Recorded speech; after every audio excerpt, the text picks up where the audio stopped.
Assalamualaikum warahmatullahi wabarakatuh. Yang terhormat kepada Ibu Dr. Randa Erni Media MPD selaku dosen pengampu pada mata kuliah Perancangan Pembelajaran Peserta Didik dan Kurikulum, serta yang terhormat kepada seluruh rekan-rekan PPG calon guru gelombang 2 angkatan 2024. Di sini kami dari kelompok 2 akan memaparkan hasil diskusi kami terkait pemahaman sebagai capaian belajar UWD dalam aspek menafsirkan. Nah, sebelum kita masuk ke dalam hasil diskusi, izinkan kami untuk memperkenalkan anggota kelompok terlebih dahulu.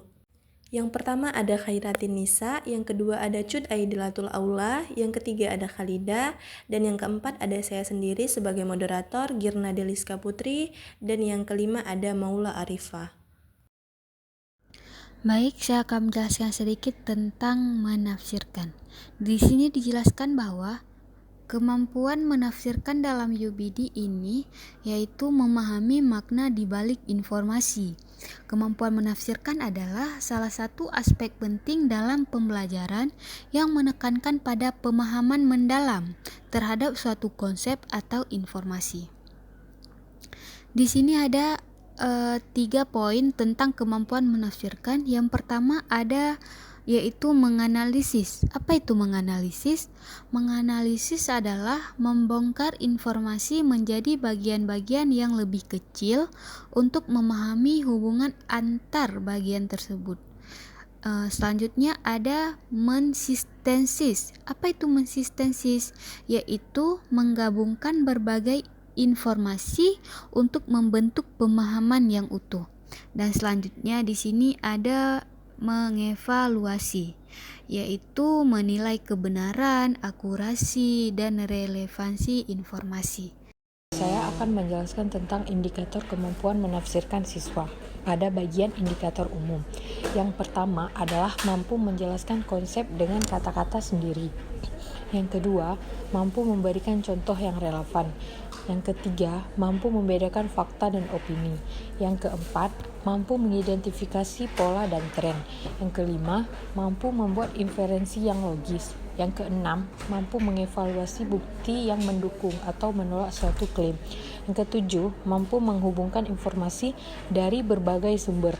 Dan yang terakhir adalah mampu melihat suatu masalah dari berbagai perspektif.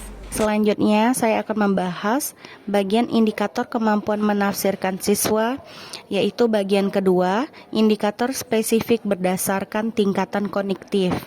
Indikator spesifik memiliki 3 tingkatan. Yang pertama yaitu menganalisis, di mana memecahkan informasi dan kemudian mengidentifikasi hubungan dan mengidentifikasi asumsi.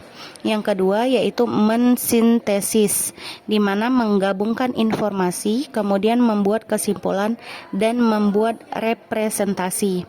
Dan yang ketiga yaitu mengevaluasi, di mana yaitu menilai dan mengidentifikasi. Di sini saya akan menjelaskan tentang implementasi contoh konkret, yang dimana materinya yaitu kemampuan mengenali dan memahami kelebihan dan kelemahan pada diri peserta didik di kelas 11 dan 12.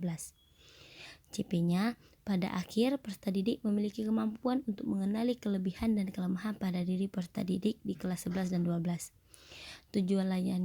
Tujuan layanan yang kami harapkan, peserta didik mampu menjelaskan faktor internal dan eksternalnya yang mempengaruhi penyebab tidak dapatnya peserta didik mengenali kelebihan dan kelemahan pada diri peserta didik.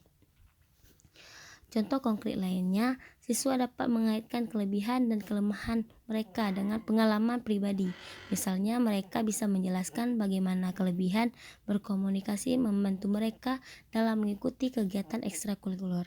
Sementara kelemahannya menunda membuat mereka kehilangan kesempatan untuk mengikuti lomba dan presentasi. Yang kedua, siswa dapat menceritakan pengalaman mereka saat berbicara di depan kelas atau berpartisipasi dalam diskusi kelompok. Mereka menggambarkan bagaimana kemampuan ini membantu mereka membangun hubungan dengan teman-teman dan mendapatkan dukungan dalam belajar. Baik, sekian dari saya. Saya kembalikan kepada moderator. Baik Bapak Ibu, dari semua materi yang telah dijelaskan oleh rekan-rekan saya, maka kesimpulan dari materi ini adalah ketika seorang siswa mampu melakukan hal-hal tersebut dalam konteks pembelajaran, maka mereka telah benar-benar memahami konsep tersebut dan dapat mengaplikasikannya secara luas. Mungkin hanya ini materi yang dapat kelompok kami paparkan, lebih dan kurang mohon dimaafkan. Wassalamualaikum warahmatullahi wabarakatuh.